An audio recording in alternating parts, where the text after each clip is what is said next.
Hi, I'm Tamara Sten from Suffolk University in Boston. Nice to meet everybody today.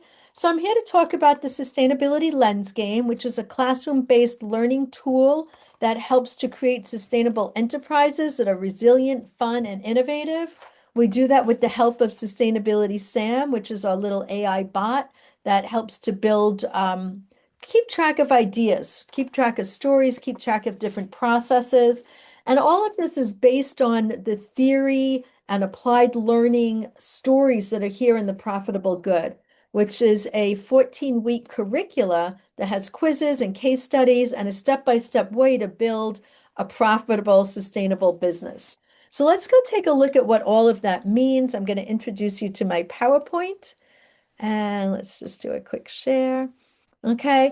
And what we're looking at is how we can have this convergence of business, management, and digital technology to create something that's tangible, solutions-based, and accessible. So let's see what that's all about. So the profitable good explains the architecture, right, around how we're able to build a business that's meaningful, innovative, and supports an ecosystem that's going to be benefiting more than just the company itself.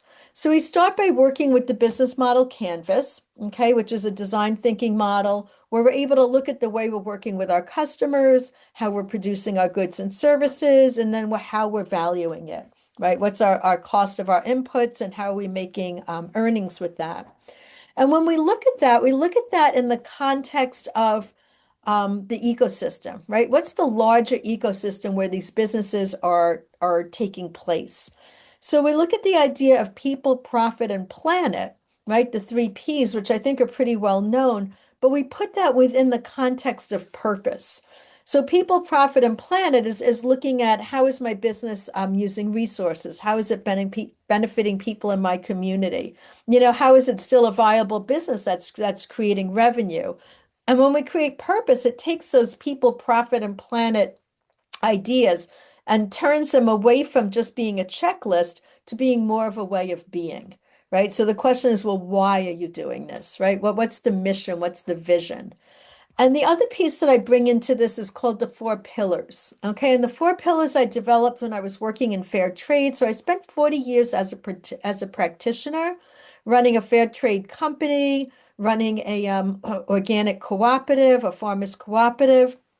And in working with both of those international organizations, I was able to apply a lot of different sustainability principles, right? Looking at the sustainability, the Sustainable Development Goals, looking at being a B Corp. I was a B Corp, fair trade, organic.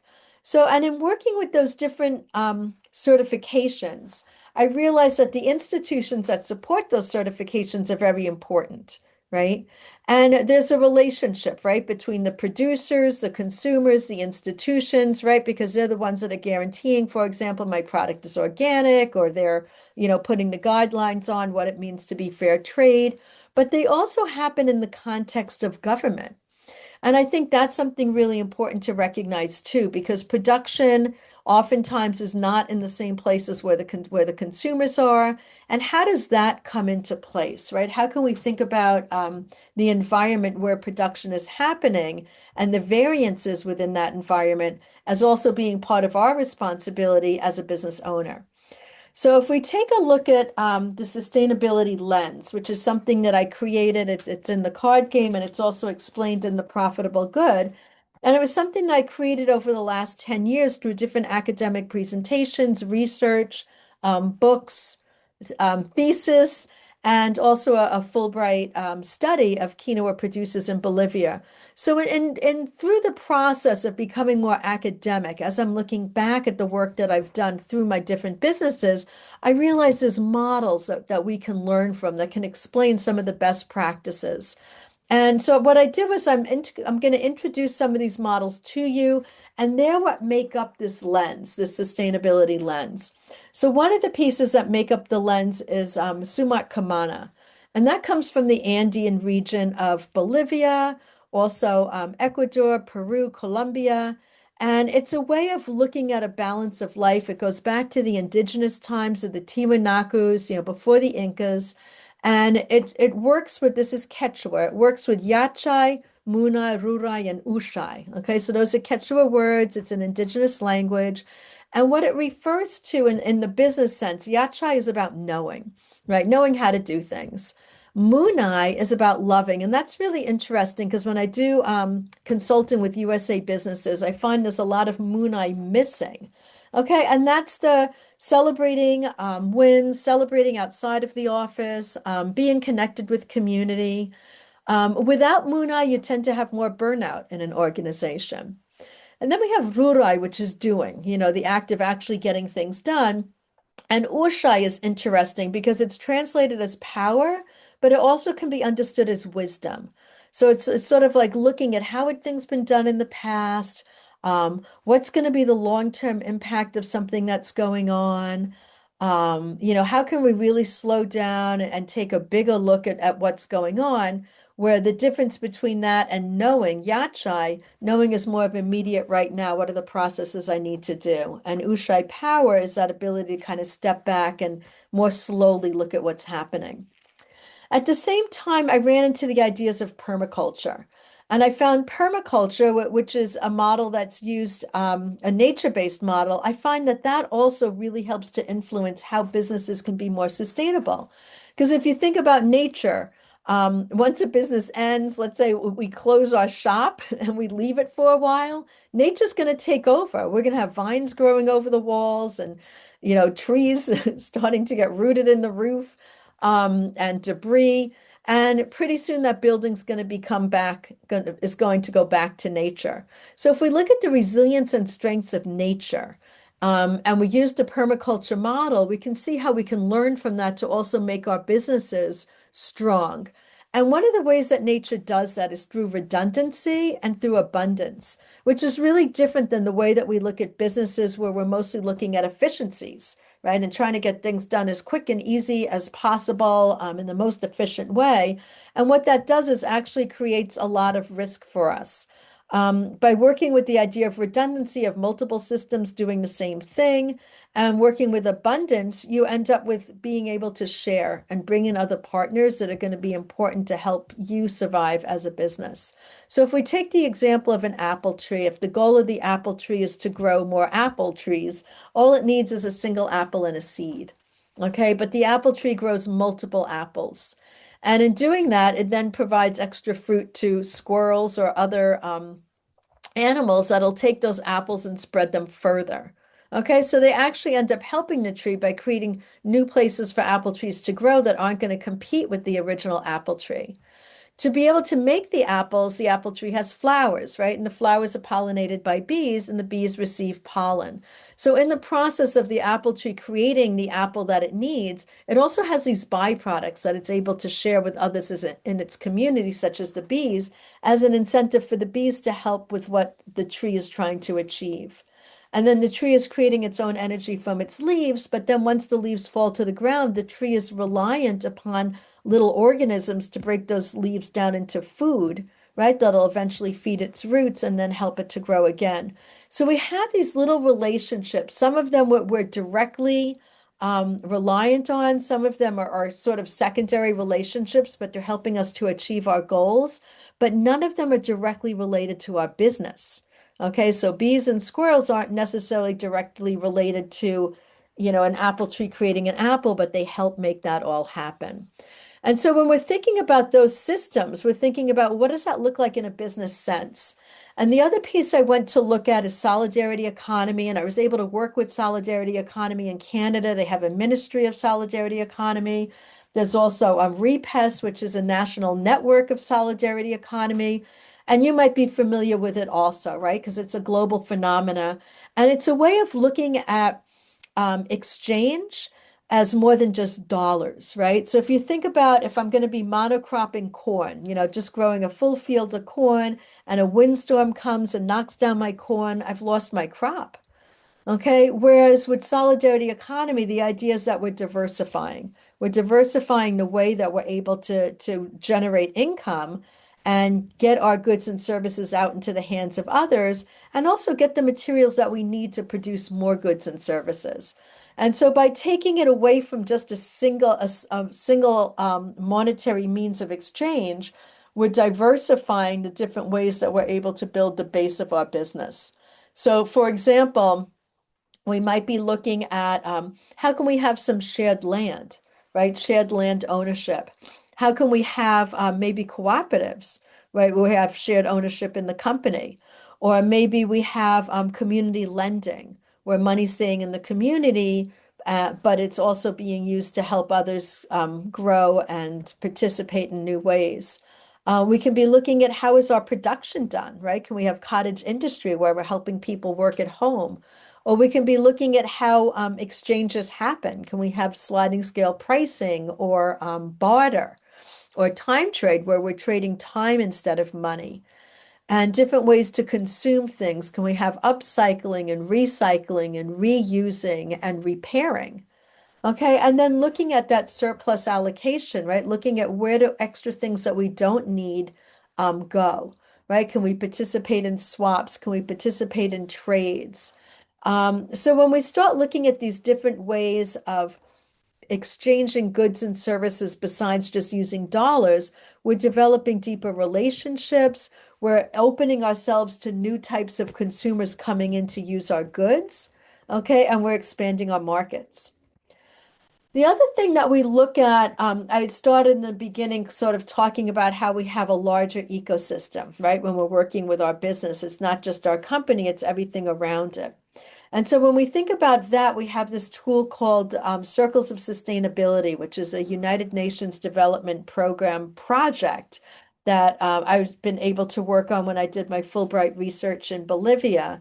And what it did was it helped me to understand how community was being affected by current phenomena. So it gives you a baseline measure of what's happening in the community by asking people what they think. What do they think their ecological environment is like? You know, what do they think their access to clean food and water is? How do they feel their culture is recognized? How about the social aspect, sometimes called politics? Do they feel like they're heard or they can speak up? Do they feel safe? And what about the economics? Do they feel like they're able to live the life they have reason to value, right? Do they have access to the resources they need? So with this model, it's done with a stakeholder analysis where the stakeholders themselves are doing the surveys within their own constituents. And this ends up being the responses. So people respond on a scale of to 9 on how they feel about these different things. And then it lets us see like where is the community feeling right now? What's happening with the community? And what that does is it creates a place for businesses to understand their role in the community.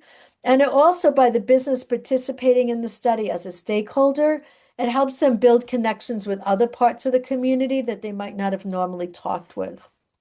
Okay. So when we're looking at all of these things together and we're looking at the lens looks at resources, you know, how we're using things, it looks at health, you know, how we're working with our organizations and our communities. It looks at policy, which is leadership. You know, how do we speak out and really, you know, stand up for what it is that we're believing in? And what happens is as we start building these elements into our business, we start becoming natural leaders because sometimes we're doing things a little bit differently. And then exchange is looking at how we can diversify the way we access and distribute our goods and services. So when we play the card game, right, the card game works where you can choose a different section of the business model canvas to work on. And you can choose these magical gold coins. And these are based on 64 different solutions that can be developed by using the different models that I talked about. And it also brings in the Sustainable Development Goals. So by mixing all of these together, looking at a particular part of the business model canvas, for example, maybe just looking at the key activities, okay? And what is it that my business is doing? And maybe looking at my 3 coins. Maybe my 3 coins I get are workers' unions, transparent pricing, and blogs and newsletters.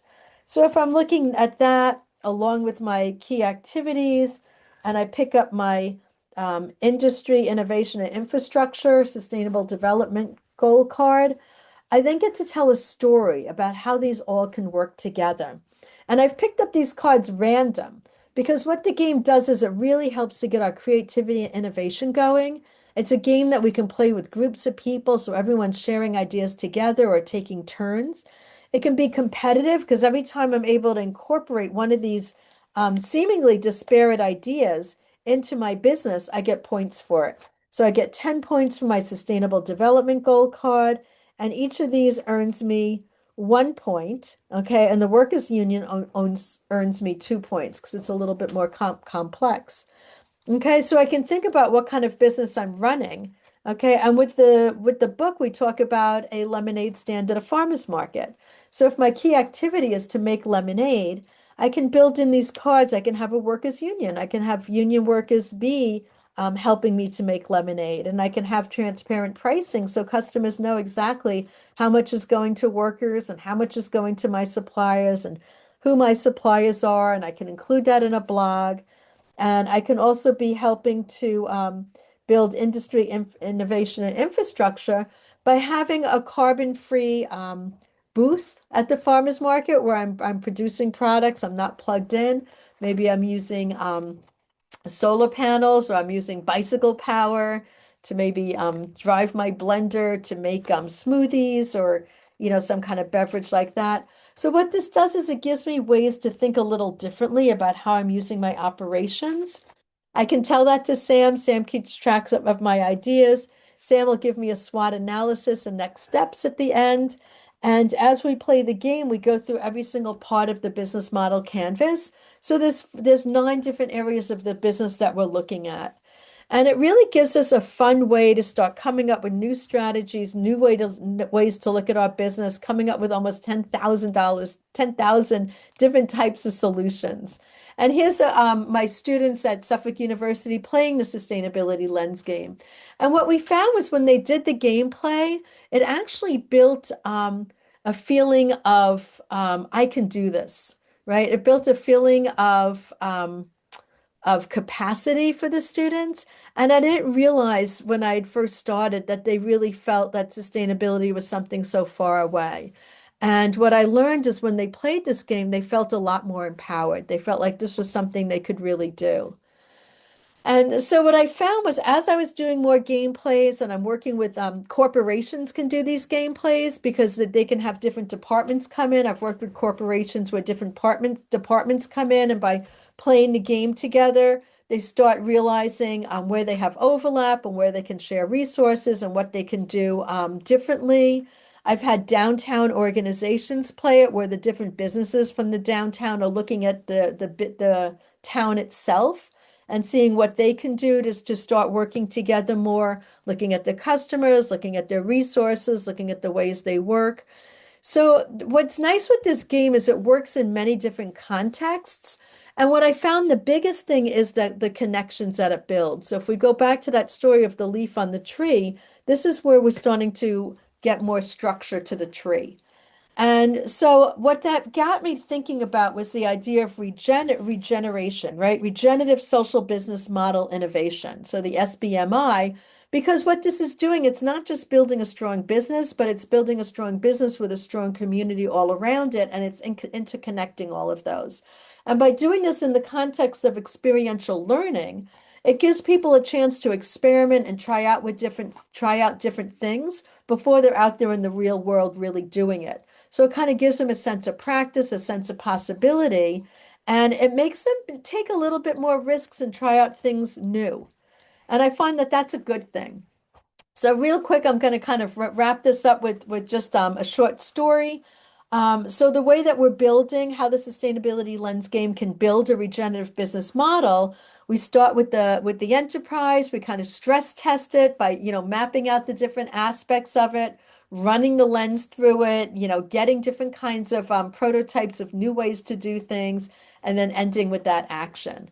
And so, for example, I was working with a local nonprofit and we realized, oh my goodness, Martin Luther Day is coming up. We need to come up with some quick ideas of what we can do.